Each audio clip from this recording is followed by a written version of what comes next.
Guimaras Electric Cooperative nagtigayon sang ika-4 nga tuig sang Bike for Light kag coastal cleanup activity sang Hunyo 21, 2026 sa sitio Kabaling, Barangay Espinosa, Hordan, Guimaras bilang kabahin sang selebrasyon sang ika-47 nga founding anniversary sang kooperatiba.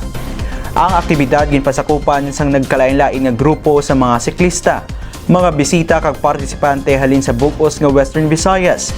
Kaupod ang mga member consumer owners o kun MCOs sang Gimelco kag ila mga pamilya.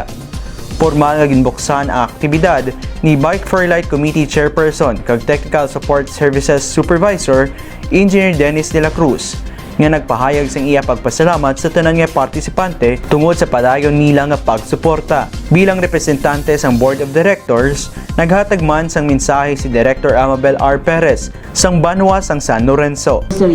In behalf of the Board of Directors and General Manager, Ma'am Shirley Lorente, I encourage bike enthusiasts to join our yearly program. You all pedal for healthy and cleaner environment. Thank you and keep safe everyone.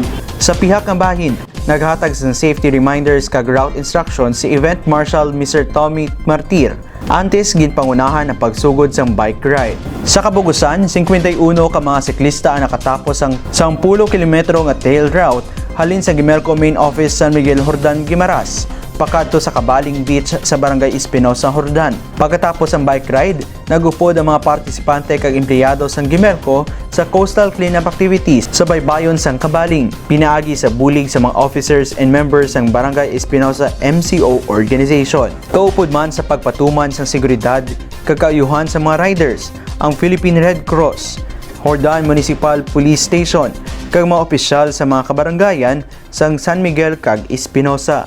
Sa katapusan nga bahin sang aktibidad, may ara nga ginhatag ang Gimelco nga pamahaw, bag tags kag special awards samtang tanan naman nga mga partisipante nakabaton sang Certificate of Participation.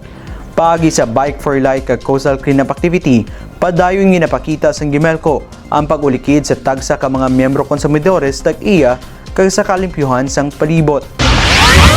Para sa dugang impormasyon na hanungod sa aton kooperatiba, i-like ug follow ang Gimelco official Facebook page, facebook.com/Gimelco. Kag mag-subscribe kay i-click ang notification bell sa Gimelco YouTube channel, Gimelco RTV. Ini ang Gimelco Connect Power View.